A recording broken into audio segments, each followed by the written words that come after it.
Bonsoir à tous et bonsoir à toutes. Ravi de vous retrouver pour cet autre numéro d'Equinox Soir. Il est préférable que mon enfant ait 0 en sciences. Fellation, excitation, masturbation, sodomie. Le diable s'est installé au Cameroun, s'écrit un parent. Et un autre d'ajouter, mis dans son contexte, dites-moi s'il s'agit d'une déviance pour ceux qui ont inscrit cela au programme. 2 approches qui animent les chaumières depuis qu'un internaute a balancé sur les réseaux sociaux quelques extraits du livre L'excellence en sciences, classe de 5e. C'est le fait du jour.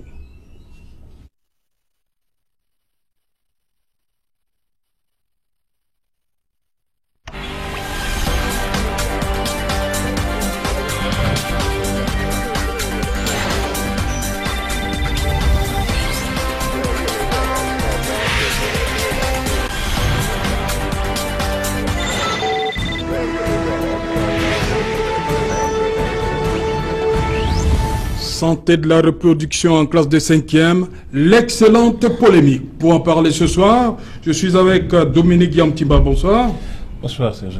Ouais, vous êtes analyste social. J'essaie de comprendre le pays dans lequel je vis et la société dans laquelle j'évolue. Ok, bienvenue sur le plateau Equinox Soir. Merci. En face de vous, Marlise Doualabel, bonsoir. Bonsoir. Oui, vous êtes député RDPC, donc vous dites. Oui, c'est bien cela et je vous remercie de m'avoir convié à cette émission. Merci. Jacques Evouna, bonsoir. Bonsoir, Serge Alaoutou. Oui, vous êtes normandien. Oui. Enseignant de langue française et linguistique à l'université de Douala, faculté de lettres et sciences humaines. Oui. Également sur ce plateau, Lucien Voici, bonsoir. Bonsoir, Serge Alaoutou. Vous êtes journaliste au quotidien La Nouvelle Expression. Exactement. Et je commence avec vous, Lucien Voici. Vous m'avez dit, lorsqu'on préparait cette émission, que cette polémique ne vous dérange pas du tout. Dites-nous pourquoi. Non. Du tout. Et comme je le dis depuis que ça a commencé, ça ne me dérange pas du tout. Et je m'explique. Alors, on parle aujourd'hui d'un livre de sciences qui enseigne la sexualité aux élèves de 5e. Et je m'interroge, on est dans quel environnement? Qu'est-ce qui se passe autour de nous? Et alors, en tant que journaliste, je me rends bien compte que depuis plusieurs années déjà, on traite des faits qui se rapportent au viol des enfants, à l'agression, aux agressions sexuelles sur les enfants dans les maisons, sous le silence même de certains parents. Et je me dis, pourquoi ne pas aviser ces enfants qui sont victimes? Pourquoi ne pas dire à ces enfants que ce que vous subissez dans les maisons, ce que vous subissez dans les quartiers, ce que vous subissez des cousins, ce n'est pas des bonnes pratiques. Dénoncer. Je pense que c'est de cela qu'il s'agit. Il s'agit d'aviser les enfants. Parce que je n'ai pas compris, Serge Alain, depuis combien de temps dire à quelqu'un que voler c'est mal. Voilà, mais jusqu'ici je dis, certainement on peut interroger la pédagogie, mais dire qu'il ne faut pas apprendre l'éducation sexuelle aux enfants, je dis non, non et non, parce que nous-mêmes nous sommes passés par là, il y a peut-être de cela 15 ans, on faisait la science, en classe de 4e, 3e, on nous apprenait comment maîtriser notre cycle menstruel, on nous parlait de notre corps, et à la maison, maman n'avait pas de courage de nous dire, bon voilà, tu es devenue femme. On a vu ce que ça fait comme conséquence. On a eu, c'est chez nous qu'il y a beaucoup de grossesses précoces, c'est chez nous qu'on a des jeunes filles qui sont mortes entre guillemets parce qu'elles sont allées par des voies obscures pour essayer de faire des avortements parce qu'elles ne sont pas assistées par maman. C'est des sujets tabous, on n'en parle pas du tout. Et je me dis, il ne faudrait pas que cette génération, bien entendu, génération, on a l'habitude de dire au quartier, génération Android, avec tout ce qui va avec. Parce que quand un parent achète un téléphone portable à son enfant, il va sur Internet à 11 ans.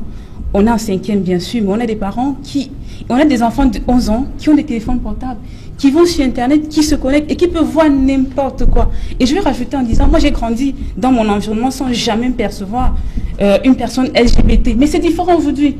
Vous allez circuler dans tous les quartiers, dans toute la ville, et vous allez voir un LGBT qui marche et qui se manifeste comme ils aiment bien le faire. Et votre enfant de 9 ans qui vous demande, maman, pourquoi ce monsieur porte la jupe, qu'est-ce que vous allez lui dire? Donc je pense qu'il est temps d'agir. Interrogeons peut-être la pédagogie, interrogeons les images qui ont été montrées, mais dire qu'on ne parle pas d'éducation sexuelle à l'enfant, je dis, on s'écarte carrément de la réalité en fait. Honorable Marlise Doualabel, l'environnement, on doit faire avec l'environnement, le XXe siècle, on ne peut pas reculer. Mais si je comprends bien le propos de Madame le journaliste, elle magnifie le fait que l'éducation sexuelle soit programmée. Et je pense que personne n'est contre cela. Ce n'est pas là où se trouve le problème. L'éducation sexuelle doit être programmée parce que, effectivement, nous avons tous une vie sexuelle qui commence de 0 ans jusqu'à la fin de notre vie. Et c'est normal que les enfants acquièrent des connaissances qui vont leur permettre de mieux gérer leur vie sexuelle, à côté de ce que les parents doivent faire comme devoir. Ce qui a affecté l'opinion et les parents, c'est que la leçon, le chapitre qui traite de cette question a outrepassé sur le plan, j'allais dire, sur le plan des mots et des images, ce qui est gérable par un enfant qui a entre 10 et 12 ans. Honorable, sur ce plan-là, on a suivi un des co-auteurs. Il dit qu'il est temps d'arrêter avec l'hypocrisie. Il faut appeler le chat par son nom. Je ne crois pas. Je crois qu'une société est codifiée. Oui. Une société est organisée. Qu'est-ce qui vous dérange? C'est la classe de 5e? Si ce livre c'était pour les plus grands, est-ce que les mots vous auraient choqué? C'est le niveau de maturité psychologique, émotionnelle de ces enfants-là, qui sont des préados. Les préados, c'est une étape extrêmement difficile, déjà pour les parents et pour l'enfant lui-même. Vous voyez, l'enfant de 10, 12 ans est sorti de sa période de latence et commence à avoir une vie, j'allais dire émotionnelle, j'allais dire aussi érotique, parce que son corps change, la poitrine commence à se développer, le pubis, etc. Il sent qu'il change. Il est sorti de l'école primaire. À l'école primaire, il était un grand. Il faisait partie des grands de l'école. Il arrive au collège, il fait partie des petits. Et généralement, qu'est-ce qui se passe à cet âge-là? Il veut s'affirmer, il se détache de plus en plus de ses parents, s'attache de plus en plus à ses copains et à ses bandes, écoute de plus en plus la rue. Donc, c'est un enfant perturbé et qui très souvent va dans la transgression. Donc, si nous lui présentons de manière brutale tous ces concepts et décrits de manière crue, je pense que toute son envie va être d'aller découvrir ce que c'est. Et je suis d'accord qu'on dise à l'enfant de 5e, c'est dangereux la rue parce qu'on y rencontre tout type de personnes et des personnes qui sont déviantes. Déviantes pourquoi? Parce qu'ils sortent de la norme.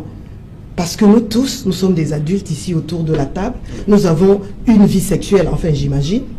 À vous voir aussi épanoui, ça veut dire que vous en avez. Alors, cette vie, nous la vivons selon, j'allais dire, un certain nombre de normes que nous avons acquises et qui font partie de notre surmoi. Le surmoi étant le gendarme qui nous dit jusqu'où nous pouvons aller plus loin. Mais il y a le ça qui est la poubelle dans laquelle nous mettons tout ce que nous allons utiliser par la suite pour alimenter nos fantasmes, etc. etc. Donc tout cela est structuré, organisé. Dès qu'on commence à y mettre beaucoup de désordre, les gens peuvent être perdus, et surtout les enfants, et perdre peut-être la concentration qui leur est demandée pour poursuivre les études normalement. Ils ont le temps de tout découvrir, mais on peut leur dire, faites attention les enfants, vous allez rencontrer des personnes qui sont différentes, qui vont peut-être vouloir vous toucher ou vous approcher. Faites attention parce que cela peut avoir des conséquences sur votre vie, sur votre santé, ça suffit largement.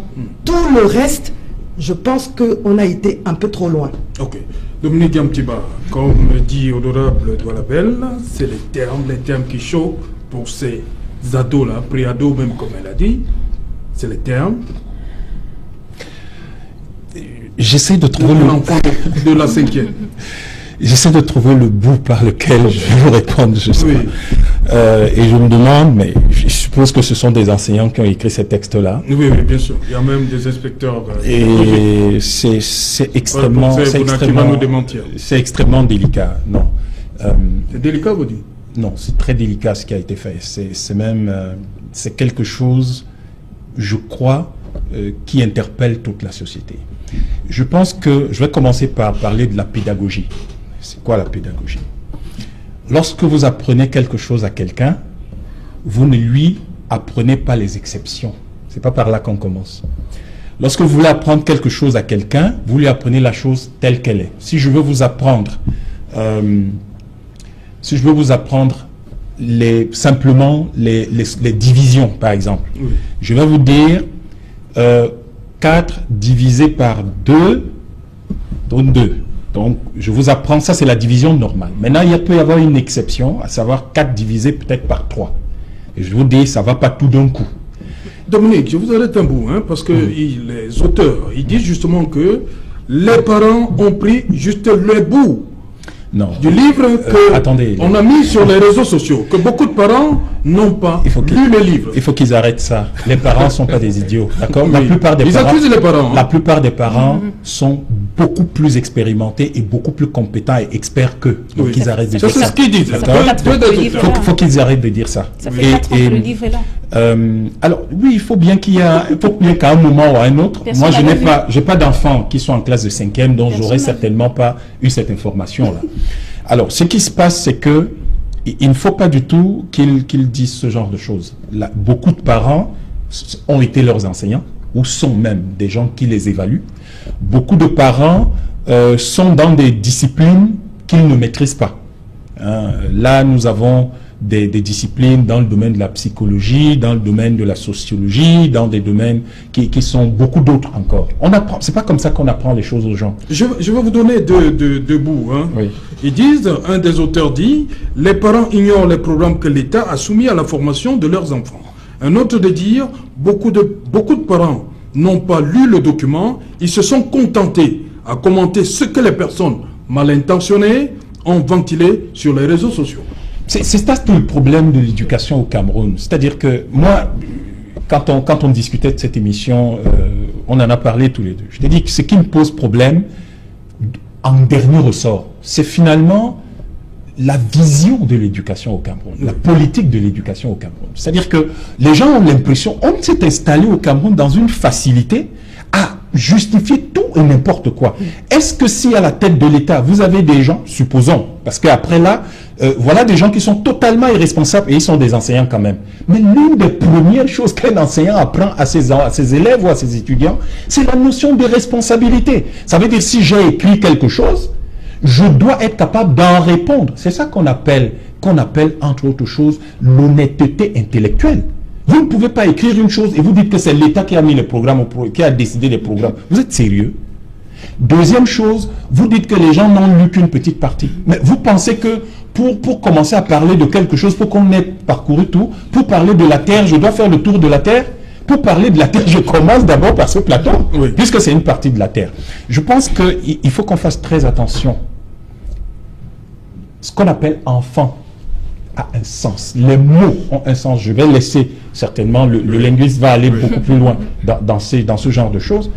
Enfant veut dire quelque chose. Enfant veut dire celui qui n'a pas encore d'orientation, celui qu'il faut tenir par la main, parce qu'il ne sait pas, il ne connaît pas le chemin, il ne sait pas comment cette société est organisée. Donc on le tient par la main pour l'y introduire. C'est ça la Mais il pédagogie. dit justement parce que l'enfant ne connaît encore On ne rien, commence pas par les exceptions. on lui dit non, il faut éviter ceci. Oui, mais si je vais vous dire quelque chose. Moi, j'ai été en classe de 5e. En classe de 5e, oups, il y a quand même beaucoup de temps. Hein. J'ai été en classe de 5e il y a quand même plus de 30 ans. Oui. Je n'ai pas eu ce genre de choses. La première fois qu'on m'a parlé de mon corps à l'école, c'était en classe de 3e. C'était le cours de Reproduction. Hein, je sais le pas. cours sur la reproduction. Oui. Encore que ce cours consistait Les simplement organes à génitaux, décrire les anatomiquement. C'était une description anatomique. Qu'est-ce que c'est? Ce qui permettait donc au second cycle, donc en seconde, première, terminale, de nous expliquer comment ça fonctionne. Jusqu'en classe de 3e, vous ne saviez même pas comment ça fonctionnait. On vous expliquait. Il y avait 2, 3 petites choses, comme par exemple le cycle menstruel, mais très peu de choses sur le fonctionnement. Pourquoi? On nous préparait progressivement à ingérer un certain nombre de connaissances. Je pense que les gens doivent faire attention. Nous sommes arrivés à un niveau de facilité et à un niveau où les gens se permettent tout et n'importe quoi. Et après, d'ailleurs, ils mettent ça sur le dos de l'État. C'est de la malhonnêteté. De tels enseignants, je pense d'ailleurs que quand il y a une clameur publique dans un pays, quand il y a une clameur publique, la moindre chose que devraient faire les auteurs de cette clameur, c'est de se cacher. de faire profil bas, de se taire et de demander pardon, parce que là, ils viennent de heurter les gens. Ils croient que si nous allons dans les détails, ils vont s'en sortir. Moi, j'ai lu ces passages-là. Oui. Et le genre de choses qu'il y a là-dedans, c'est une incitation à la prostitution, messieurs. C'est de la corruption de jeunesse et c'est puni par la loi chez nous. La seule chose, j'étais assis avec un groupe de jeunes juristes et philosophes il y a quelques jours, et nous disions, et j'espère que le gouvernement nous écoute, si ce livre n'est pas retiré, je ne sais pas s'il l'est déjà, si ce livre n'est pas retiré du programme, je pense que l'État, et ce n'est pas le moment, je pense que le député, madame le député comprend de quoi je parle, c'est vraiment pas le moment de susciter des plaintes pour ce genre de choses, pour des problèmes de mœurs en ce moment au Cameroun. Vous ne pouvez pas écrire des choses dans des livres dans lesquels vous dites à des enfants de 12 ans qu'ils peuvent gagner de l'argent en faisant telle ou telle chose. Est-ce que vous vous rendez compte de ce qu'on fait là? Vous parlez de l'étude... Je ne vais pas rentrer dans les détails. Je ne vais pas rentrer dans les détails. Mon éducation à moi, et je crois la vôtre aussi, nous interdisent de parler de ce genre de choses ouvertement devant une dame qui est plus âgée que nous et devant une autre qui peut être de notre génération ou plus jeune. Notre éducation nous interdit ça. Voir donc des gens en parler devant ceux qui sont nos enfants, c'est un scandale qui n'a pas de sens. Ok, merci. Ousseïbouna, vous dites qu'il y a un problème. Le livre n'est qu'une déclinaison du programme. Voilà, merci Serge Alain-Autou. Je voudrais commencer par dire toute ma gêne au sujet de l'origine, pas du débat en lui-même. Oui. Parce qu'au bout du compte, nous allons découvrir que tout fait débat. L'intelligence va nous commander par la suite de trouver une entente, un consensus, mais tout fera toujours débat.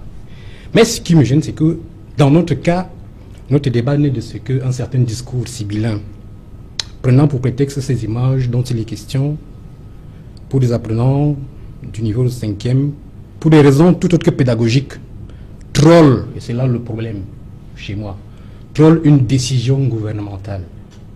Parce que les véritables enjeux de cette polémique ne sont pas pédagogiques.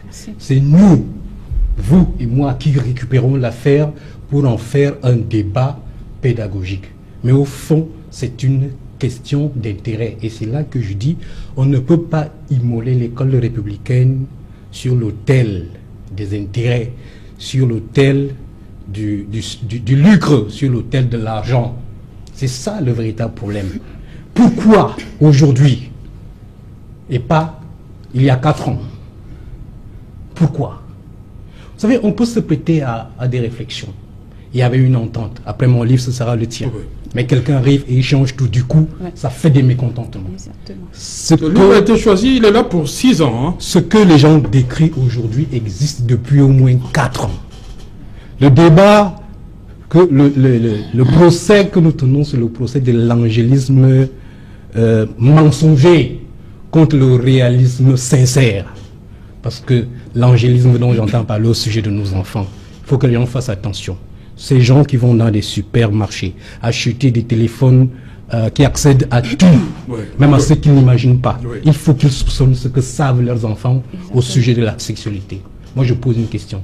Quel a intérêt à éloigner les enfants du savoir sur la sexualité? Qu'est-ce que ça cache? Moi, je pense que c'est là les véritables questions. Voilà. Il ne faut pas abandonner nos enfants aux prédateurs qui sont autour de nous. Il faut les en prémunir. C'est important. Et on ne peut pas jeter l'anathème sur des générations d'enseignants. Oui, c'est facile au Cameroun de se lever et de dire des choses sur l'enseignant. C'est des enseignants qui ont écrit ce programme. Et moi, je le défends, qui ont écrit ce manuel avec une orientation. Vous savez, quand vous êtes fonctionnaire et qu'une orientation a été définie, vous la suivez. Sinon, vous démissionnez. C'est facile de dire un certain nombre de choses sur un plateau de télévision. Mais je dis, un enseignant est un fonctionnaire et quand on a fixé une orientation, monsieur, vous suivez. C'est de cela qu'il s'agit. Les enseignants ont conçu un instrument pour exécuter un programme. Maintenant, on peut poser des problèmes, pas au niveau du manuel, parce qu'ils sont au niveau de l'exécution. On peut poser des problèmes au niveau de la conception des programmes. Ok, honorable Dolabé. Ok, j'ai suivi avec grande attention le plaidoyer du professeur. Oui. Quelle que soit la bataille qui est derrière, le sujet est réel. Le sujet est réel parce que moi, je suis psychologue. Et je pense que quand on, dans le programme, tout ce qu'on peut dire dans un programme pour orienter ensuite la leçon qui va être construite, c'est un objectif qu'on veut atteindre. L'objectif, c'est quoi? Prévenir ou alors protéger nos enfants de ces dérives qui pourraient être nocives à leur vie et à leur développement. Voilà ce que peut dire un programme.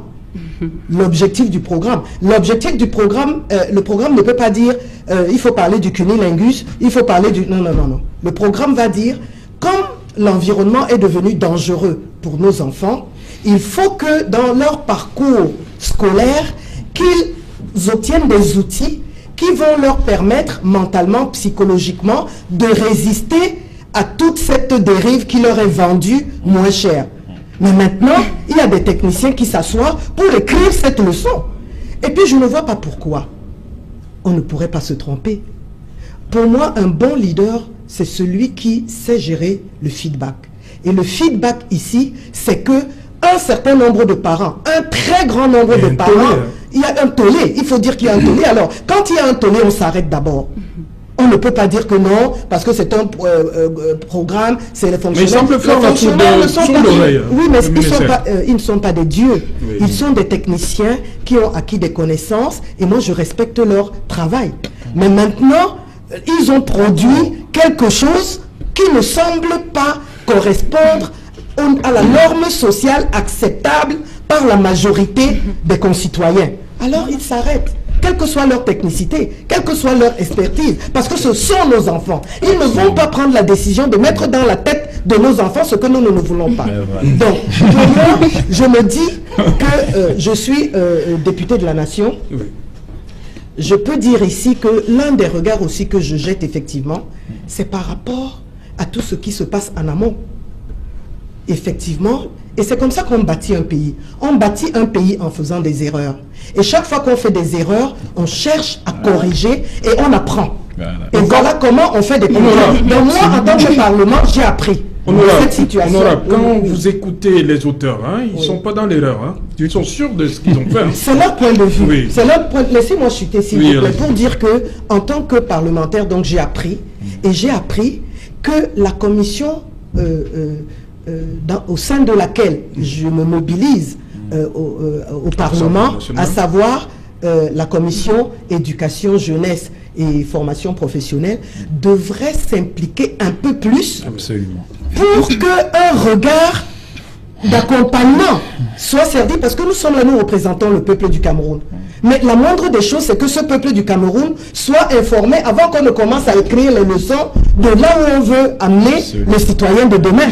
Et là, quelque part, il y a un maillon qui n'a pas aussi fonctionné. Je redis une fois de plus que ceux qui pilotent, c'est l'exécutif. C'est leur responsabilité. Mais ils sont obligés de prendre en compte ce que veut le peuple, ce que attend le peuple. Et avec toutes ces informations, ils élaborent donc quelque chose qui soit digeste et acceptable par le plus grand nombre. Ok, merci. Lucienne Bossy. Alors, j'aimerais revenir sur une chose en tant que journaliste. Parce qu'on j'ai comme impression qu'on oublie des facteurs qui entourent, les contours de ce manuel-là. Vous avez dit, madame, on est dans un environnement, on est dans une société. Et je m'interroge, on est dans quelle société? Dans quelle culture? Dans une culture où, dans le Nord Cameroun, on donne les filles en mariage à 8 ans, à 9 ans. Et il faut que je rappelle que la jeune mère du Cameroun, la plus jeune mère du Cameroun, a 9 ans. Alors, monsieur est rentré 30 ans en arrière. Et je dis non, on n'est pas 30 ans en arrière. Ça fait 30 ans, on est parti. Il y a 15 ans, on n'avait pas de téléphone portable. Il y a 15 ans, les enfants n'allaient pas sur Internet. Alors, ces enseignants... Les 90% des enfants n'ont pas Internet. Hein. Oui, mais sauf que madame, vos enfants n'ont pas Internet. Mais vos enfants n'évoluent pas dans un vase clos. Vos enfants se retrouvent dans les établissements avec les enfants des autres qui ont des téléphones, qui ont accès à tout ce qui est pratique obscure et tout ce qui va avec, et qui est assis près de votre enfant. Qu'est-ce que cet enfant transmet à votre enfant quand vous n'êtes pas là? Vous avez des enfants qui vont en colonie. Qu'est-ce que ces enfants... Et moi, je vous dis, moi, en tant que journaliste, je reçois des vidéos des enfants de 8 ans, 9 ans, 10 ans. Qu'est-ce que ces enfants font? Qu'est-ce qu'on a dit à ces enfants qui ne savent pas? Oui, ça choque. Parce que oui, chez nous, on a l'habitude de tout faire dans le noir et de ne rien dire quand c'est le jour. Mais alors je dis la réalité est implacable. Maintenant, qu'on nous dise oui, les images choquent. Mais la réalité est là, c'est que ces enfants, ce qu'on dit à ces enfants, c'est des choses que la plupart de ces enfants savent et font. Et je vous le dis, je reçois des vidéos des enfants, des petits-enfants, et il est important que les enfants soient avisés. Les enseignants même, pendant les réunions des parents, ils font le feedback aux parents. Ils disent aux parents, ils attirent l'attention des parents. Les parents qui parlent, on sait, on est au Cameroun, on a des parents qui vivent dans la promiscuité avec leurs enfants, qui vivent dans une maison d'une chambre avec 3 enfants. Vous pensez que pendant la nuit, quand papa et maman font les jeux des grandes personnes, les enfants sont où? Les enfants sont en train de voir. Le lendemain matin, quand ils se retrouvent à l'école, avec vos enfants à vous, qu'est-ce qu'ils font? Ils sont en train, ils copient malheureusement. Maintenant, qu'est-ce qu'il faut faire? Il ne faut pas prévenir cet enfant-là. Il faut lui dire, bon, voilà, il faut attendre 15 ans. Et moi, je rentre toujours sur notre génération, Serge. Je dis, nous, on a eu des parents qui, on est resté dans notre culture africaine, comme on le dit. Les parents, on ne parlait pas de sexe. Mais alors, on a vu ce que ça a donné. J'avais des camarades en 6e qui avaient ce qu'on appelle aujourd'hui des petites amies. Je dis bien en 6e. En 6e, j'avais 10 ans. J'avais des camarades, il y a plus d'une vingtaine d'années. Il y avait des camarades qui avaient des petites amies. On a évolué aujourd'hui avec les technologies. Ces enfants, et j'aime encore un parent qui me disait l'autre jour, ma fille de 12 ans m'a dit, elle est amoureuse de tel. Qu'est-ce qu'on fait? On laisse ces enfants-là comme ça, on dit, bon, ok, faut pas, on leur dit rien. Voilà, elles sont, ces enfants sont trop... Ces enfants sont... J'ai lu également, et j'ai lu également, mais je suis également choquée. Je ne dis pas que je prends tout, mais je suis choquée par le cas pratique. Ça, c'est clair. On pouvait dire, on pouvait faire les images. On pouvait faire ça autrement, mais dit qu'on ne parle pas d'éducation sexuelle. Non, qui a dit qu'on ne parle pas d'éducation sexuelle? Madame, ici on ne dit pas. Mais sur Facebook, les parents sont choqués. Les parents disent non, on ne doit pas parler de sexualité à nos enfants. Et moi je dis non, on doit. Et aujourd'hui, il faut que je rappelle aussi, Serge, aujourd'hui, ces enseignants, si vous avez bien suivi ces éditeurs, ils disent bien. On a commencé, ça fait 4 ans qu'on a introduit l'éducation sexuelle aux enfants dans la classe de CM2. Ça veut dire que c'est évolutif. Ça n'atterrit pas dans leur programme comme ça. Et j'aime encore un parent qui me disait tout à l'heure, mais c'est quand la polémique a commencé que je me suis rendu compte que mon enfant étudiait ça l'année dernière. Et ce n'est pas la première page du livre de sciences, c'est à la page 50. On est passé de quoi pour arriver à la page 50? On est parti, c'est un processus. C'est un processus. Peut-être qu'il y a les enfants qui ont fini l'année scolaire l'année dernière. On sait comment ça se passe sans même jamais arriver à ce chapitre-là. Mais toujours est-il que ce n'est pas la première page du manuel. Et comme monsieur le disait, on sait tous, et de sources bien introduites, on sait qu'il y a des batailles derrière. C'est une bataille des éditeurs et c'est clair. Lucien Moissi, est-ce que vous comprenez que ce soit l'illustration qui dérange certains parents? Surtout à la page 67, on voit une dame qui sort son sein et qui allait, entre guillemets, un animal. Oui, Serge, je vais parler de cette illustration. Si on tombe dans le cours de 3e de la reproduction, c'était des caricatures. Je vais vous dire exactement, parlant de cette illustration. Un enfant qui est sain, comme on est en train de le dire, n'aura pas la même perception de cette illustration-là. Un enfant va voir une femme qui allait un animal, et la chose à laquelle cet enfant va penser à voir cette image-là, c'est pas le sexe, c'est pas un rapport avec le sexe. C'est le texte. C'est pas de vouloir, c'est pas de vouloir. Si c'est un enfant sain, comme on le dit. Mais maintenant, je dis, c'est des adultes qui ont perverti, c'est des adultes qui amplifient cette histoire et qui, depuis qu'on dit à quelqu'un que le vol est dangereux, c'est l'inciter à voler. Ça, je comprends pas. Ok. Dominique, tu permets une minute, professeur Ouna? Oui, je voudrais rebondir sur l'image. Oui. Et avant de parler de l'image, je voudrais me poser la question. Pour qui parlons-nous? Nous parlons pour nos enfants ou pour nous? Quand j'ai posé cette question-là, je voulais dire que nos enfants ne sont pas formés avec les mêmes schèmes que nous. Il y a eu beaucoup d'évolution entre-temps. Et de savoir qui était le gens en 3e, qui se retrouve aujourd'hui en CM2. Il faut que les gens le sachent. Maintenant, lorsque ces enfants-là, ils ont le cours sur l'image depuis des années, la fonction de l'image. Il va regarder une image et il va se dire, papa, c'est dégoûtant. Il faut savoir quel est l'objectif recherché quand on affiche une image dans un livre. Je vous ai dit, c'est... Pensez aussi à ceux qui vont vouloir reproduire, hein? Non, je vous observe. Non, attends. C'est jamais autour. C'est jamais autour. Oui. C'est bien marqué déviant. Oui. Il y a l'adjectif déviant. Et sauf à me nier un certain statut, il est clair qu'il s'agit de sensibiliser les enfants, pas de les initier. Il ne s'agit pas de les initier. Oui. Comment l'enfant apprend-il? Papa, ça c'est quoi ça? Tu vas lui dire. Papa, ça c'est quoi ça? Tu vas lui dire. Moi, je vais vous dire. Je suis professeur de français. J'arrive en classe de 6e, 5e. Je travaille sur la formation des mots. Je prends pédo et je prends fili. Des préfixes et des suffixes. Un enfant dit, monsieur, il joue des suffixes et des préfixes avant. Il me dit, monsieur, le mot pédophilie. Je dis, oui, ça existe. Il me demande, c'est quoi? Qu'est-ce que je fais? Parce qu'il faut rester abrité derrière certains tabous. Je dis, c'est pour nous que ces mots-là sont choquants. Ce n'est pas pour les enfants. Ok, Dominique Yoptimba. Attendez un peu. Il y a quand même quelque chose que je ne comprends pas, professeur. Sois sérieux. Il y a quelque chose que je ne comprends pas. Personne, première remarque que j'aimerais dire, personne ne peut dénier à un enseignant son statut. D'accord? Personne n'a dit ici qu'être enseignant, ça n'avait pas d'importance ou que ces enseignants, subitement, ils ne sont plus enseignants. Mais pourquoi est-ce que quand on dit que... Votre première position a été très sévère. Non, vous m'écoutez, je suis en train de parler, ça veut dire que je peux vous redire ce que j'ai dit. Vous ne l'avez pas entendu, vous ne l'avez pas compris. Non. Ce que je suis en train de vous dire, c'est ceci. Pourquoi est-ce que vous pensez que dire que quelqu'un a fait une faute, ça veut dire qu'on l'a méprisé? Ah non. Mais c'est ce que j'ai dit. Je n'ai pas dit que ces gens-là n'étaient pas de bons enseignants ou pas. J'ai dit simplement... Vous avez exigé des excuses. Je suis encore sur... Vous ne m'interprétez pas, je ne suis pas encore mort. Quand je serai mort, vous interpréterez mes paroles. Pour le moment, je suis là, je peux vous dire ce que je pense. D'accord? Je suis d'accord. Bien, donc laissez-moi dire ce que je pense, ne l'interprétez pas. Je n'interprète pas, je répète ce que Vous vous avez venez dit. de le faire. Non. Allez-y, Dominique. Ce que j'ai dit, je veux que vous le compreniez. Ce que je dis, c'est que quand vous avez fait, j'ai pas de la clameur publique.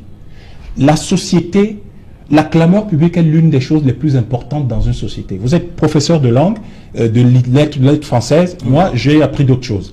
La clameur publique, c'est la base de la loi, monsieur.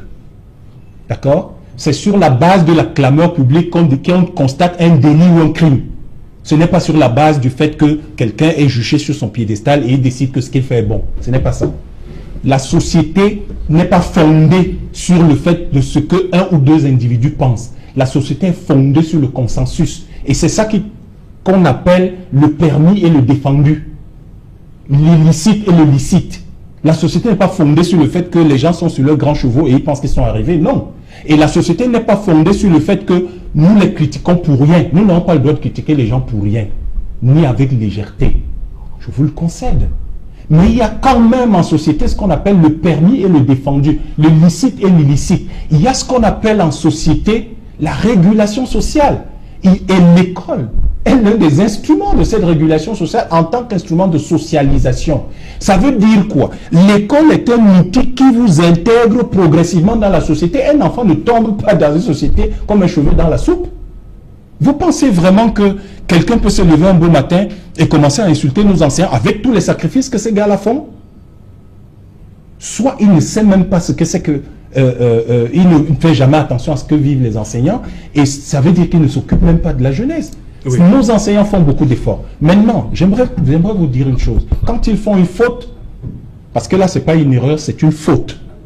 Erreur, ça veut dire qu'ils ne savaient pas, c'est une faute. C'est vous qui appréciez la faute. Je suis désolé, la faute que vous commettez, vous n'êtes pas celui qui va la constater. C'est ceux qui vous regardent qui constatent la faute. Mais soyons logiques, professeur. Vous voyez les choses comment, vous voyez le monde comment. C'est pas vous qui commettez la faute et qui dites j'ai commis une faute. Donc ce que je veux dire, ce que je voulais dire pour revenir sur,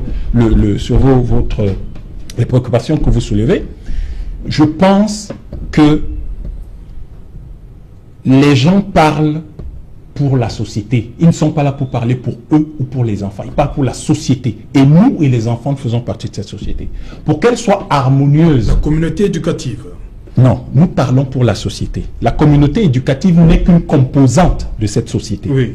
Donc, lorsque nous regardons notre société et que nous tenons compte d'un certain nombre de précédents liés spécifiquement à cette problématique-là, eh bien, les gens se posent des questions. Il faut également savoir une autre chose. Moi, j'ai entendu l'enseignant dire qu'il y a des savoirs qui étaient logés en 3e, qui sont aujourd'hui logés en 5e. Pourquoi c'est pas fait comme ça pour les mathématiques? Pourquoi c'est pas fait comme ça pour l'histoire et la géographie? Pourquoi c'est pas fait comme ça pour les sciences physiques? Pourquoi c'est fait uniquement pour ce genre de choses? Non, je ne pourrais pas répondre à cette question. Vous ne pouvez pas répondre. Moi, je fais attention à ça. Non, je ne fais pas de débat avec vous. Je vous parle de la société. Laissez-moi finir mon propos. Ce que je dis, c'est ceci. Je reprends plus ses paroles parce que lui, il est enseignant. Oui. D'accord? Et que, malheureusement, ceux qui ont soulevé... Vous êtes attaqué provoqué les enseignants, c'est pour... Non, je ne m'attaque Il s'est pas. senti, Non, il n'a pas à se sentir. Il ne s'agit pas de lui. Autant que le livre qu'il... Je suis désolé, quand il s'agit de constater une faute, vous êtes enseignant, quand il s'agit de constater une faute, moi en entreprise, quand je constate une faute, je ne vous caresse pas. Je vous dis, c'est une faute. Mais après, on s'assied, comment est-ce que nous allons arranger cela? Il se trouve qu'il y a une clameur publique. C'est un sérieux problème. Et il se trouve que, je suis désolé madame, vous ne pouvez pas dire tout et n'importe quoi parce que les élèves ont des téléphones. Ce n'est pas parce que je peux aller guetter par la fenêtre pour voir des choses que je ne suis pas censé voir que finalement, on doit venir les placer au salon là où je passe. Ce n'est pas, c'est pas comme ça. L'État ne peut pas se permettre de venir placer des choses qui révulsent nos cultures sur la place publique sous le prétexte que nos enfants les regardent sur Internet, sur leur téléphone, dans leur chambre le soir, sous leur couverture. Ce n'est pas comme ça qu'un État fonctionne. Ce n'est pas comme ça qu'une société fonctionne. Une société fonctionne avec des règles. Et ces règles-là peuvent être transgressées. Ça, c'est compréhensible. Les gens peuvent regarder tout ce qu'ils veulent chez eux. Mais ça ne veut pas, quand vous allez dans les entreprises, on vous dit, on ne regarde pas tel site, tel site, tel site. Mais vous pouvez les regarder, naturellement, sauf que le règlement intérieur va vous l'interdire. Oui. Nous devons préparer nos enfants à vivre leur sexualité de manière harmonieuse, à être des parents responsables. Mais ce doit être progressif. Merci, c'est le thème par lequel je voulais finir. Ce doit être progressif. Et il y a des choses, si nous sommes choqués aujourd'hui, et qu'il y a cette clameur publique, c'est en réalité parce que les gens se rendent compte que ce dont il est question ne correspond pas à l'âge de ces enfants. Il y a un problème d'âge, il y a un problème psychologique, un problème dans l'évolution des hommes. C'est-à-dire que vous évoluez et vous ressentez un certain nombre de choses à un moment donné, et les gens estiment que ce n'est pas ça. On peut expliquer aux enfants de faire très attention. Quand vous arrivez chez moi, je dis à mes enfants, voici telle chose, ne la faites pas. Je ne suis pas forcément obligé de leur donner le détail de pourquoi, mais je leur dis ne faites pas telle chose. Donc on peut expliquer aux enfants ces déviances-là, introduire ces notions sans nécessairement, dès cet âge-là, compte tenu du développement de l'âge psychologique de ces enfants-là, de leur dire un certain nombre de choses. Si vous dites à un enfant de 12 ans qu'il peut gagner de l'argent, qu'il y a des gens qui peuvent gagner de l'argent en livrant leur corps et en faisant tout et n'importe quoi. Et en expliquant dans les détails. Et en expliquant dans les détails comment ça se passe. Le jour où à la maison... Est-ce que c'est pour éviter ça? Non, ce n'est pas comme ça. On n'apprend pas aux gens de cette façon. Le jour où on le punit à la maison, eh bien ce qui se passe, c'est qu'il va aller faire ça. Merci.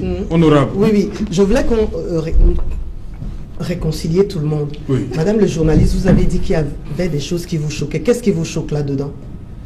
Au-delà, parce qu'on est tous d'accord que la formation ou bien l'initiation à la vie sexuelle et affective est nécessaire. Ok. Alors, qu'est-ce qui vous choque? Parce que vous avez dit qu'il y a quand même aussi des choses qui vous choquent. Qu'est-ce qui vous choque? Non, ne disons pas qu'est-ce qui me choque. Qu'est-ce que je pouvais changer si j'étais à leur place? Voilà, ok. Voilà, ce cas pratique, je pouvais le dire autrement. Je pouvais prendre un autre exemple. Exactement. Si vous avez dit ça, vous avez tout dit. Ça va? Maintenant, je vais vous dire, pour vous rassurer, qu'il y a toujours eu des enfants plus précoces que d'autres. C'est clair. Ça existe dans toutes les sociétés. Et je vais même vous dire, je suis plus âgé que vous. Je passais mes vacances chez ma grand-mère à Bali.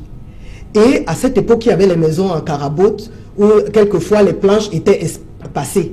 Et il y avait des couples qui étaient plus bruyants que d'autres et plus actifs que d'autres et tout le monde savait à quelle heure il fallait aller lorgner. Sauf que la tête de l'enfant sait comment gérer ça. Après, c'est fini. Il a vu ça, mais pas plus que ça. Ils vont rigoler quand ils vont voir le papa et la maman. C'est tout. Tous les enfants connaissaient les exhibitionnistes du quartier parce que les parents leur disaient si vous voyez tel monsieur, ne vous approchez pas de lui, il est dangereux, etc. Mais il y avait des accidents, il y avait des viols, il y avait toutes sortes de choses qu'il y a dans une communauté. D'accord? Cela ne veut pas dire que parce qu'on veut éviter que les enfants ne soient exposés, encore que comme vous le dites vous-même, c'est tellement difficile d'éviter que les enfants soient exposés, mais au moins on leur dit que c'est dangereux, qu'ils comprennent que c'est dangereux pour eux. Et je voulais ensuite parler des enseignants. Je voudrais qu'on ne parte pas d'ici avec le sentiment que nous ne respectons pas le travail du corps enseignant. Non, c'est des hommes et des femmes qui encadrent nos enfants, qui forment nos enfants, qui modèlent nos enfants. Mais s'il y a un fait qui appelle à réflexion. Et si tout le monde a donné un point de vue et qu'on se rend compte que la majorité n'est pas tout à fait d'accord, on revoit. On revoit, on ne passe pas en force. Vous comprenez? Il n'y a pas question d'hypocrisie, il y a simplement que la majorité des parents estiment qu'il y a eu une violence. Et vous-même aussi, puisque vous dites qu'il y a des choses que vous n'auriez pas dit de la même façon. Alors, c'est tout.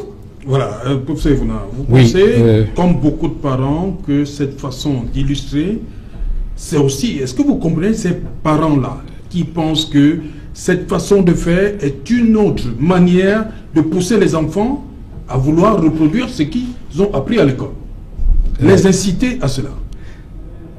Ça, j'allais autour, je voudrais vous, pour vous répondre, oui, vous dire que je ne peux pas laisser passer un certain nombre de choses. Oui. Je suis d'abord enseignant. Et l'un des principes sacrés chez l'enseignant, c'est le principe de progression. Cela signifie quoi? Cela signifie que lorsque vous voyez émerger une notion en 5e, l'enseignant a pris toutes les précautions pour s'assurer que l'enfant qui est en 5e a un minimum de prérequis qui lui permettent de comprendre la notion qu'il aborde. Voilà pourquoi, en remontant en CM2, on va trouver certaines notions de sexualité. En arrivant en 6e, on va en trouver d'autres. Ça fait un continuum. Il y a des termes qu'ils ont mis dans ce livre, mais quand même des tas de personnes découvrent. Permettez que je vous réponde. Oui, je veux vous dire. Oui. Vous voyez que des grandes personnes, des adultes qui découvrent. C'est parce que ce débat à court maintenant. Vous croyez qu'un enfant de 5e, lui, connaît cette expression, que c'est comme ça que ça s'appelle? Vous permettez? Oui, allez-y. On n'enseigne pas à quelqu'un ce qu'il sait. Bien. Oui. C'est toujours quelque chose de nouveau. On est d'accord sur ce principe? Bien sûr. Maintenant, je voudrais voir quel est ce parent-là qui a la prétention de tout savoir. Aucun parent ne peut tout savoir. Il y a des soirs où tu prends le cahier de ton enfant, tu dis, ah, je prends. Il dit, non, papa, c'est comme ça. C'est lui qui devient l'enseignant. C'est un jeu. On échange de place souvent. Non, non, je dis la notion de progression. Il ne faut pas. C'est-à-dire, venir prendre un livre et dire non, non, non, non, non. Qu'est-ce qui précède? Qu'est-ce qu'il y a avant ce livre? Beaucoup de gens n'ont pas pris la précaution de se poser. Alors, dites-nous alors, qu'est-ce qu'il y a avant? Qu'est-ce qu'on a dit au CM2? Je vous dis que au CM2, qu'est-ce qu'on a dit? Honorable, depuis le CM2, il y a déjà la sexualité. On leur dit quoi dans cette sexualité-là? On leur dit... Parce que ça fait dire que... Non, honorable, on commence par quoi? La langue à l'oreille après qui finit. Oh non. C'est par quoi je vais finir.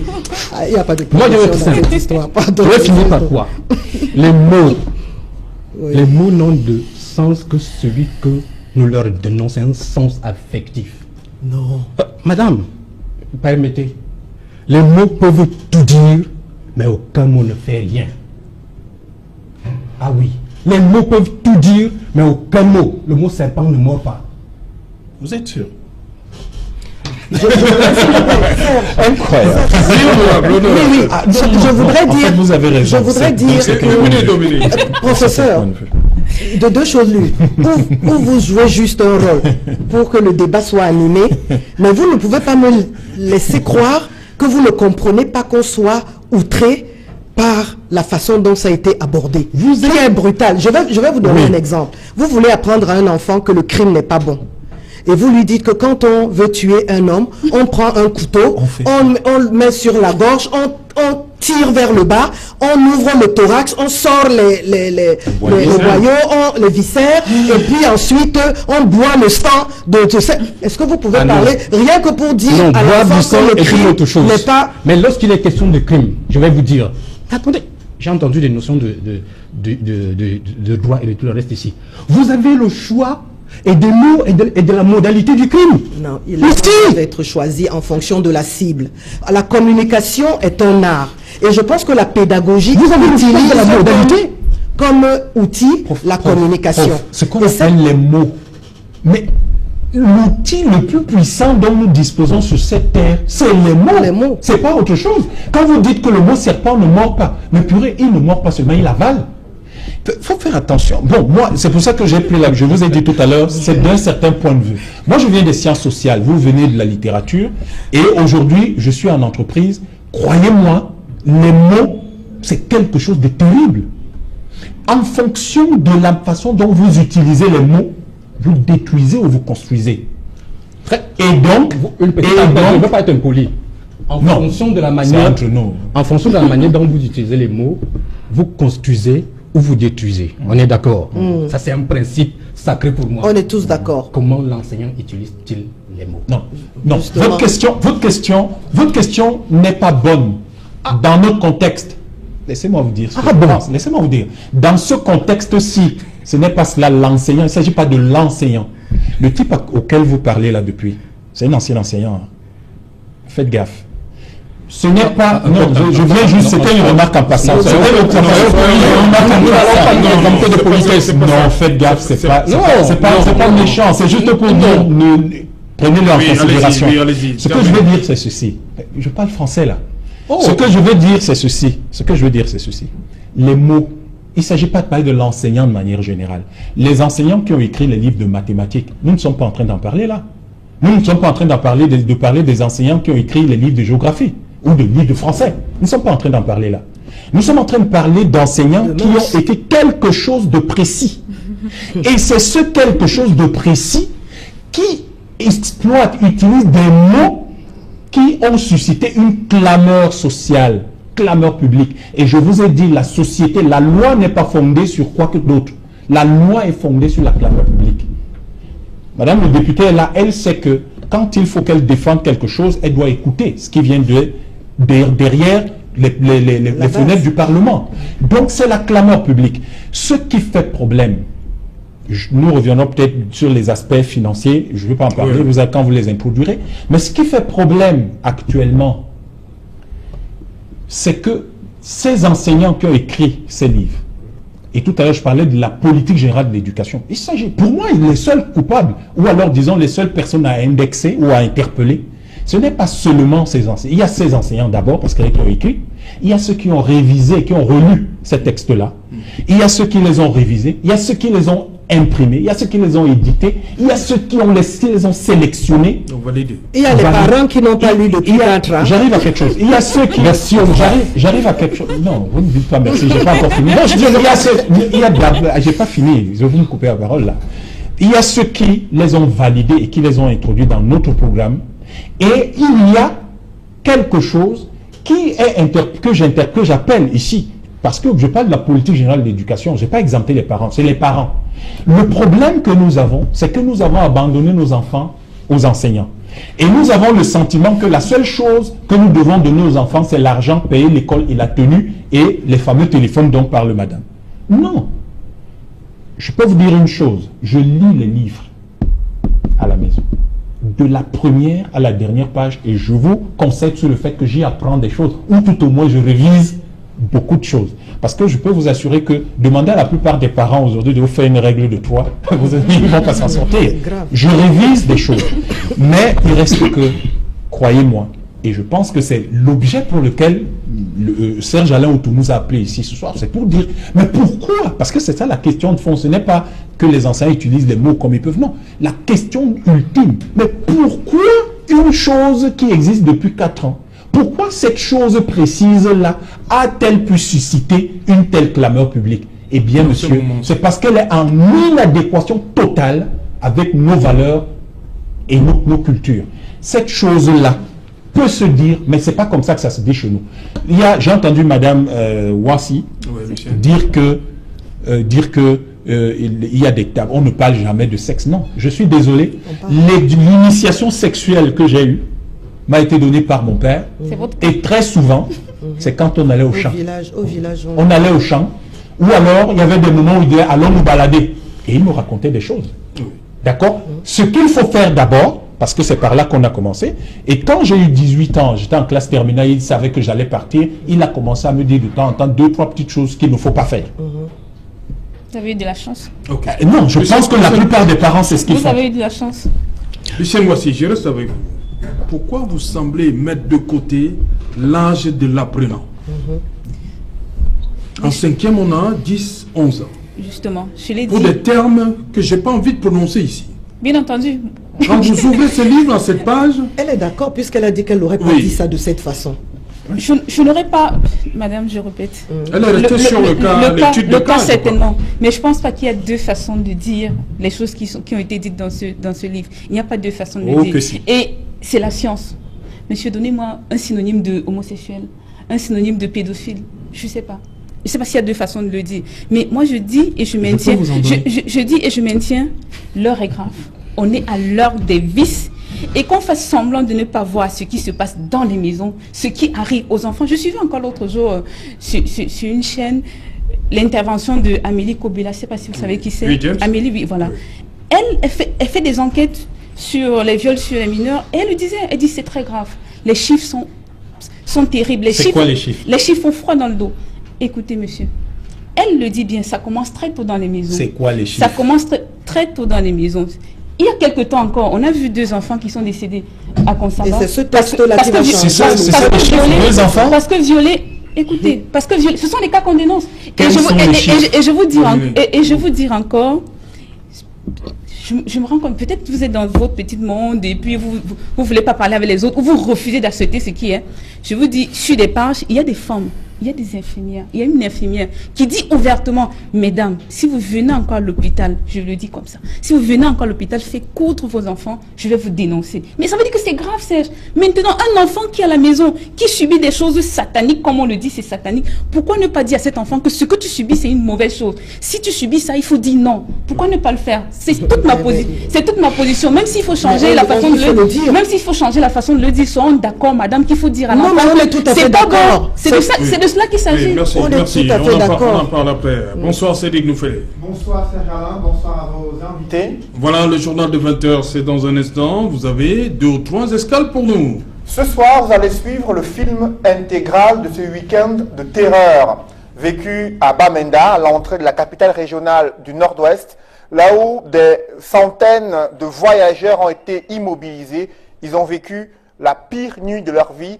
Ils s'expriment en ouverture du journal. Et cette crise anglophone et ses conséquences socio-économiques continuent de constituer un casse-tête pour le gouvernement. D'ailleurs, l'évaluation de la gestion de la crise anglophone est au cœur de la conférence semestrielle des gouverneurs réunis à Yaoundé. Dans le journal de 20h, vous suivrez le ministre Paul Atangandi menacer une fois de plus les séparatistes, mais aussi s'exprimer à l'endroit des partis politiques dans la perspective de l'élection présidentielle prévue le 7 octobre 2018. Serge Alain. Le développement de tous ces titres, ce sera dans le journal de Cédric Noufélé dans un instant. Quant à moi, je vous retrouve après, toujours en compagnie des experts pour le débrief.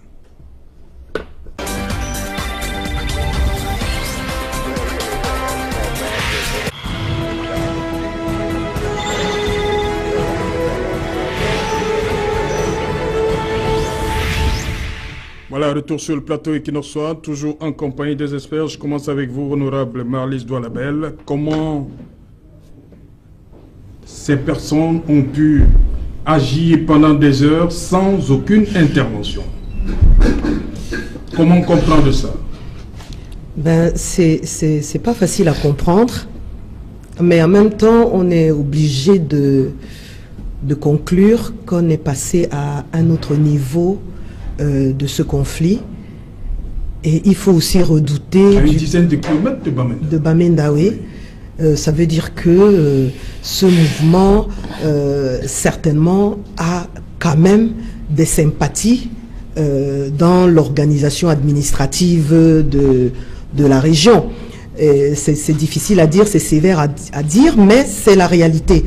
Arriver à maîtriser une route aussi passante pendant un temps aussi long, à creuser toute une tranchée, ça veut dire qu'il s'est passé quelque chose de très grave. Ce que je redoute, c'est la réponse que cela va appeler, parce que la réponse également va certainement monter en gravité, et je voudrais seulement espérer que, en même temps que le gouvernement essaye de reprendre la main sur les avancées des sécessionnistes, les politiques, eux également, vont avancer sur le chemin des solutions politiques.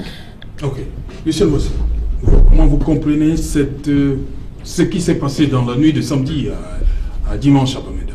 Alors comment est-ce que je comprends? Il faut que je dise d'abord que ce que j'ai vu tout à l'heure et ce que j'ai lu ce matin dans les journaux, c'est extrêmement grave. Comprendre que pendant 3 heures de temps, il y a des personnes armées, lourdement armées, comme j'ai lu dans les journaux, qui sont venues opérer pendant 3 heures. On parle d'une ville qui est en crise. Ils sont repartis. Ils sont repartis sans être inquiétés. On parle d'une ville qui est en crise quand même depuis une année déjà. On parle d'une ville qui, on nous avait dit qu'il y avait un déploiement particulier pour sécuriser les enfants pour la rentrée scolaire. On nous parlait donc de quoi? Et maintenant, quand je regarde le journal et que je vois la sortie du ministre, je dis, mais monsieur le ministre, pour tout le respect qu'on vous doit, mais vous ne trouvez pas que c'est assez grave?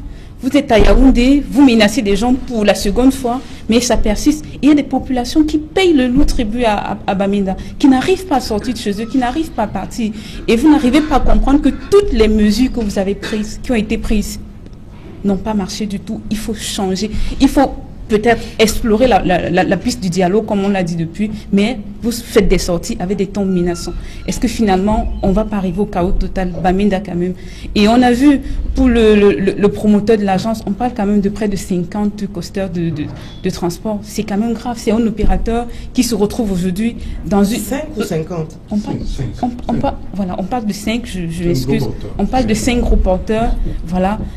Voilà un opérateur, je sais pas combien ça coûte, mais ce qui est sûr, c'est qu'on estime ça à des centaines de millions.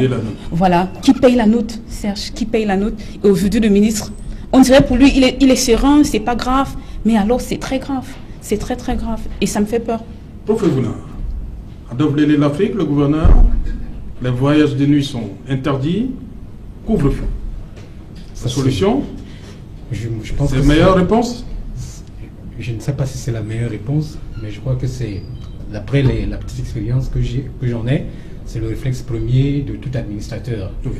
Une mesure conservatoire, vous voulez dire? Je ne sais pas, mais il s'agit quand même de contenir et de pouvoir maîtriser les entrées et les sorties jusqu'à une certaine heure. Ce que moi je voudrais dire, c'est que c'est vraiment affligeant, c'est regrettable. Je pense que c'est ça, donc, c'est le choc permanent des Camerounais depuis 2 ou 3 ans. Et puisque nous sommes dans le paradigme du choc, je souhaiterais que, comme pour le livre, que les Camerounais produisent auprès du politique le même tollé, qu'ils aient le même tollé pour qu'enfin il y ait véritablement quelque chose qui résolve cette situation-là. La population le font depuis. Dernièrement, c'était des dames qui sont sorties. Oui, ça c'est quelques dames à Bamenda. Oui. Nous sommes à Douala. Il y a des gens à Yaoundé, dans toutes les autres villes, qui vont tranquillement à leurs occupations, pendant que des Camerounais... Donc vous appelez à une solidarité nationale. C'est important. C'est important. Et moi j'ai dit dans un de mes posts que la solution au pouvoir anglophone est francophone. C'est les francophones qui doivent résoudre ce problème. En faisant quoi? En faisant quoi? Mais regardez le nombre que nous sommes seulement. Si nous disons à un moment donné, monsieur le chef de l'État, nous Camerounais, exactement comme j'entendais dire, comme je vois faire pour le livre, mais c'est quoi un peuple? À ce moment-là. Mais on ne peut pas faire peuple pour un livre, parce qu'il y a des petites histoires d'argent derrière, mais il ne peut pas faire peuple quand il s'agit de sauver les Camerounais à Bamenda ou dans les zones anglophones. Il faut être logique et courant. Ok, Dominique Yamtiba, nous aura parlé d'escalade, hein, c'est un autre niveau, atteint un autre niveau, creuser, trancher comme ça, pour couper, c'est un symbole, c'est symbolique, l'acte qui a été posé. Ce que je veux vous dire peut être grave ou délicat. Aucun peuple dans l'histoire de l'humanité n'a vaincu des rébellions internes ou des soulèvements armés internes sans avoir sa propre industrie qui produit son arsenal militaire. Il ne faut pas que les gens se trompent. Tant que le Cameroun ne se décide pas à se développer sur le plan industriel et donc à produire les armes qui doivent défendre sa population, on ne s'en sortira pas.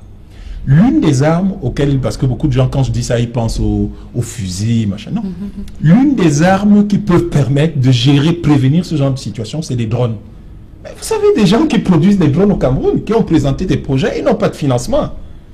Mais si vous avez, il y a des drones tout le temps parce qu'il faut filmer les défilés, vous n'avez pas de drones pour surveiller les villes? Il y a quand même une telle contradiction que je ne comprends pas toujours. Pourquoi est-ce qu'on se retrouve tout dans des situations assez bizarres alors que les solutions sont là depuis des années? Messieurs, financez les jeunes gens qui veulent fabriquer des drones et vous contrôlez les villes. Ça, c'est la première chose. Mais il faut savoir qu'aucune situation comme celle-là, même quelle que soit l'escalade ou disons la stratégie d'escalade que le gouvernement va adopter, une seule chose permet de résoudre les problèmes de famille. C'est le dialogue, la discussion. Et je refuse, moi, de m'impliquer dans un débat qui concerne les langues des colonisateurs. Des types arrivent chez nous, tuent nos ancêtres, nos grands-parents, nos mamans, violent tout, tapent les gens, pillent nos pays. Quand ils sont partis, on commence à se battre parce qu'ils ont dans ces deux langues. On est sérieux? Are you kidding me? Je pense qu'il y a des questions de fond qu'on ne veut pas se poser. Quelle est l'image que le Cameroun est en train de donner au monde? Nous sommes le seul pays au monde qui se bat pour des choses qui ne nous concernent pas. Les gens se battent en sommes anglophones. Vous êtes marginalisés en tant qu'anglophone, en tant que Camerounais. Vous autres, vous êtes francophones, vous êtes dans votre confort, pensez que vous êtes francophone et que ça ne vous concerne pas. Vous êtes des francophones, c'est votre langue, c'est ça qui vous définit, c'est une tribu au Cameroun, anglophone ou francophone, c'est une tribu. Je pense qu'on doit être un peu plus sérieux. J'apprécie l'idée de peuple. Un peuple doit être cohérent avec lui-même. Et nous devons savoir lire notre espace vital. Si vous êtes à Douala et qu'il y a ce genre de problème à Bamenda, ça veut dire que vous êtes en danger à Douala. Et donc, vous devez prendre sur vous d'apporter une solution à ça. Il y a un certain nombre d'années, il y a peut-être un an, beaucoup parmi nous avaient proposé au gouvernement de participer à la discussion, à la formulation de solutions à ce problème-là, qui est un problème camerounais, et je ne pense pas qu'il soit si extraordinaire que ça. Vous savez, il y a des pays qui ont des problèmes beaucoup plus graves que cela. Mais les préalables posés au niveau où on en est aujourd'hui, vous croyez que c'est facile à résoudre? Je pense que tous les problèmes sont faciles à résoudre pourvu qu'il y ait de la bonne volonté de chaque côté. Ouais. Et il faut que les gens écoutent ce que nous disons. Tant que ce pays n'acceptera pas de s'industrialiser, pour disposer des moyens qui lui permettent d'anticiper, de régler et de protéger son peuple, ainsi que de prendre en main tous les problèmes qui peuvent se poser à lui, on ne s'en sortira pas. Aujourd'hui, il n'y a pas 1000 choses à faire. Il faut que les gens parlent, mais il faut en même temps que l'État utilise la technologie pour surveiller et pour recouper le maximum d'informations pour pouvoir anticiper. Voilà, rapidement, on va sortir avec cette, je l'ai appelé la deuxième menace de Paul Atanga Dji. Honorable. Oui. Il est dans son rôle là? Vous menacez? Je pense qu'il est dans son rôle. Il faut menacer maintenant? Je pense que lui, il est dans son rôle. Mais maintenant... Mais on parle de dialogue, honorable. Je pense que Paul Atanga Dji a une mission, c'est de maintenir l'ordre. Il fait sa part de boulot, mais je pense qu'à l'heure où nous sommes, ce sont les politiques qui doivent se bouger et qui doivent trouver la solution. Et moi, je pense à un personnage mythique, parce qu'il est véritablement mythique dans ce pays, le président Paul Biya. Il est le consensus. Il est, j'ai dit, il est le consensus. Et je pense que, enfin, je ne veux pas lire dans une boule de cristal. Je pense que sa campagne est un moment très important qui peut lui permettre de dénouer cette crise. Vous voulez dire quelque chose? Pas sur ce sujet-là. Bon, on va donc terminer. Oui, je voulais juste dire que si j'insiste sur ce problème de livres, c'est parce que le jeune de la classe de 5e est tenté par plusieurs choses. Et il va agir comment? Il va agir par la transgression, par la banalisation, et il va avoir la tentation d'aller vers l'interdit. Et ceci nous ramène à ce qui se prépare en Occident, avec cette déclaration des droits sexuels. Mais nous n'en sommes pas encore là. Il ne faut pas que la vitesse des autres nous emporte, alors que nous n'avons pas encore le même problème que l'Occident. Donc soyons sereins, nous avons le temps de parler sereinement et de revenir, de suspendre d'abord ce livre et maintenant de revoir comment formuler cette leçon et reporter la partie la plus hard vers les classes premières, terminales, où on a déjà des jeunes adultes qui peuvent mieux digérer ce type d'informations. Oui, un mot. Bon. Oui, merci Serge Alain. Puisqu'on est dans les solutions, moi je voudrais dire, parler du livre aujourd'hui est un problème périphérique. Périphérique, pourquoi? Parce que on peut retirer le livre, on peut retirer le chapitre ou le module. Ce ne sera qu'une solution temporaire, une solution immédiate qui n'est pas durable. Pourquoi? Parce que les programmes, eux, ils vont rester. Et c'est là tout le problème. Depuis la fin de l'année 2017, c'est vrai que ma voix s'est peut-être avérée inaudible. Le véritable problème, c'est peut-être, je suis peut-être heureux que le problème du livre finisse par intéresser les parents à la pédagogie camerounaise qui est quand même dans un état qui peut préoccuper. Pourquoi? Parce que lorsqu'il faut rédiger les programmes, qui rédige les programmes? Les programmes, la rédaction des programmes doit agréger une expertise diversifiée. Mais c'est pas une expertise diverse, mais c'est parce que quelques fonctionnaires, ils appellent leurs amis et ils ne peuvent pas n'importe quoi qu'ils vont. Voilà pourquoi je défendais les enseignants tout à l'heure, parce qu'ils sont entre le haut et les parents, les malheureux. C'est-à-dire, ils sont l'objet d'une grosse manipulation des bureaucrates de Yaoundé. Quand les programmes, parce que on suppose, d'ailleurs, j'appelle ça l'agence de suivi et d'évaluation de l'exécution des programmes qui se mue tout de suite en cabinet de rédaction des programmes. Et du coup, on produit aux enseignants des outils inutilisables. Il en est de même de ce qu'ils appellent l'APC, où il a suffi que les formateurs en acquièrent une appropriation, qu'ils en aient une appropriation plus ou moins sommaire pour jeter tout le Cameroun dans toute cette affaire-là. Il faut, à un moment donné, ce n'est pas parce qu'on a un vocabulaire séduisant, on a l'impression que quelque chose est nouveau, qu'on l'adopte tout de suite, et surtout parce que ça vient d'ailleurs. Les problèmes de la pédagogie camerounaise actuellement sont là. On pose l'éducation comme étant un bien communautaire. Il ne faut pas, lorsqu'il faut prendre les décisions, que ce soit une affaire de 2 ou 3 fonctionnaires. Okay. Merci. Juste un mot. Voilà, je vous lis ceci. Un des auteurs de ce manuel querellé dit que c'est la guerre. Ce n'est pas la guerre du manuel, ce n'est pas la guerre de l'éducation, c'est plutôt la guerre du manuel. L'excellence en sciences est apparue comme le meilleur des 6 livres de sciences pour la classe de 5e qui ont été proposés. Ça, c'est le secrétaire permanent qui le dit. Choisi pour une durée de 6 ans, pour les auteurs, il y voit une cabale. C'est normal. C'est une cabale pour.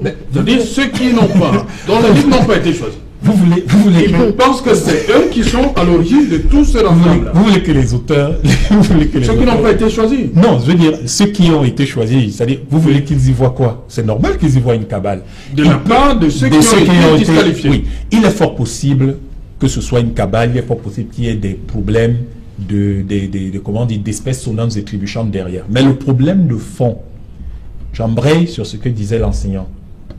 Je pense qu'on a un sérieux problème de politique de l'éducation chez nous.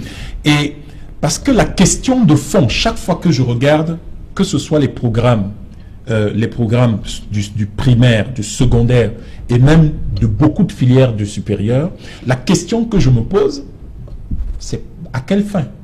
Parce qu'en réalité, il s'agit de former un type de Camerounais pour une vision du monde, une vision du Cameroun qui doit être formulée, claire, connue de tout le monde. Malheureusement, et c'est là où je suis obligé de plaider pour les enseignants, pour les parents ne savent même pas ce qu'on veut. Quelle est la vision du Cameroun de demain? Qu'est-ce qu'on veut faire du Cameroun de demain? Alors, quand on me dit que les enseignants non plus, en réalité, n'ont aucune idée de la vision du Cameroun qu'on a déjà, de la vision du Camerounais qu'on veut former, il est fort possible que les parlementaires soient dans la même situation. En tout cas, en réalité, personne ne sait réellement où est-ce qu'on veut mener le Cameroun. Eh bien, c'est là où vous voyez que la clameur publique qui s'est élevée, en réalité, elle est si violente, si forte. Parce que tout de suite, les gens se disent, ah, vous savez, vous pouvez faire tout ce que vous voulez pendant un certain temps, tant que ça reste tolérable. Les gens restent tranquilles. Mais le jour où vous franchissez la ligne rouge, où vous touchez quelque chose d'extrêmement sensible, de sacré, C'est là où vous voyez les gens se soulever. Et les gens se sont soulevés parce qu'en ce moment, on a touché quelque chose de fort. Et j'espère, nous avons la chance d'avoir un député ici, et qui a encore 1 an de mandat. Oui, oui. J'espère que, et qui fait partie de la commission jeunesse, éducation, etc., et formation professionnelle, j'espère qu'elle va, dans sa circonscription au moins, mais de préférence puisqu'elle a un mandat national, inviter un certain nombre de personnes pour la rédaction d'un texte. J'ai du mal à croire que les propositions de loi passent, mais au moins qu'elles soumettent à un ministre pour qu'un projet de loi soit formulé, pour que une vision du Cameroun, tout au moins une vision politique de l'éducation soit clairement définie et que nous sachions ce que nous voulons faire de nos enfants. Aujourd'hui, on parle de livres des sciences, mais quand vous regardez les contenus des programmes de mathématiques, j'ai beaucoup de mal à croire que nous pouvons faire concurrence à la Corée du Sud avec ça.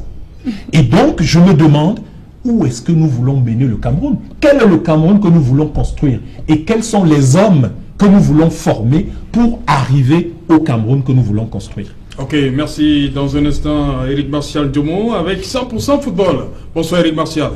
Bonsoir Serge, bonsoir à tous vos invités, bonsoir à tous les téléspectateurs. Oui.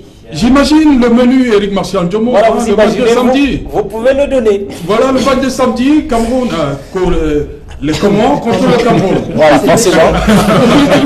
Maintenant, il parlait de Corée. Comment Cameroun? Allez, là, heureusement, vous êtes assez bien rattrapé, Serge. Donc, Comores, Cameroun, avec les leçons à tirer de cette rencontre. Beaucoup d'analystes et même de Camerounais pensent que la prestation des Lions indomptables a été quelque peu exécrable. Une prestation en deçà des attentes, mais tout au moins pour la première de Clarence Seedorf, on retient que c'est un match nul qui a sanctionné. On suivra dans cette édition les analyses de 2 entraîneurs de football de haut niveau, mais surtout on verra l'ambiance d'après-rencontre avec la fête qui s'est emparée des Comores de façon générale, de Moroni à toutes les autres villes de ce pays, et le président de la République des Comores qui a reçu l'équipe nationale après ce match nul. Tout cela est à voir, mais aussi on n'oublie pas, Serge, d'ajouter que dans cette édition, on fera un round-up complet de cette 2e journée des éliminatoires de la Coupe d'Afrique des Nations CAN Cameroun 2019 avec un fait inédit qui s'est passé du côté de Madagascar. Eh bien, une bousculade à l'entrée du stade d'Antananarivo pour le match entre le Sénégal, le Madagascar et le Sénégal. Résultat des courses, 1 mort et 27 blessés. On attend la réaction de M. Ahmad. Voilà, on attend surtout voir les images de l'équipe de Comores reçue par le président. Hein. Ils ont fini avec les champions d'Afrique. On va voir ça dans le 100% football d'Éric Martial Diomo dans un instant. Alors monsieur, merci d'être venu. Lucien Voici. Merci également. Mais je ne voulais pas partir quand même sans dire une chose aux parents. Parce qu'il faut quand même qu'on le dise. Alors, il faut que les parents interrogent leurs responsabilités aujourd'hui dans la vie de leurs enfants. Oui. Parce qu'aujourd'hui, on se rend quand même compte qu'on a un livre qui a fait 4 ans au programme et on a un module qui était présent dans un livre depuis 4 ans. Les parents n'ont pas su. Oui. Il faut interroger cette responsabilité aujourd'hui. Ce n'est pas l'école qui éduque les enfants, mais les parents aussi. Merci à vous, prof Evna. Merci d'être passé. Merci Dominique. Merci Serge. Merci honorable. C'était votre dernière sortie médiatique avant la campagne, c'est ça? Mes secrets, vous venez les... Je ne sais pas, puisque je voulais vous inviter encore. Ah bon? Bon, tout dépendra du sujet et de l'urgence. Ok. Donc je pourrais encore avoir besoin de vos services. Mais rapidement, merci Serge. À l'autour, je prie simplement notre autorité pédagogique d'indiquer aux enseignants de français quel programme exécuter cette année entre le nouveau qui n'est pas définitif et l'ancien. Ils hésitent. Merci. Ok, merci. Rediffusion Equinox Soir, 23h GMT, il sera minuit à Bali. Ah, merci.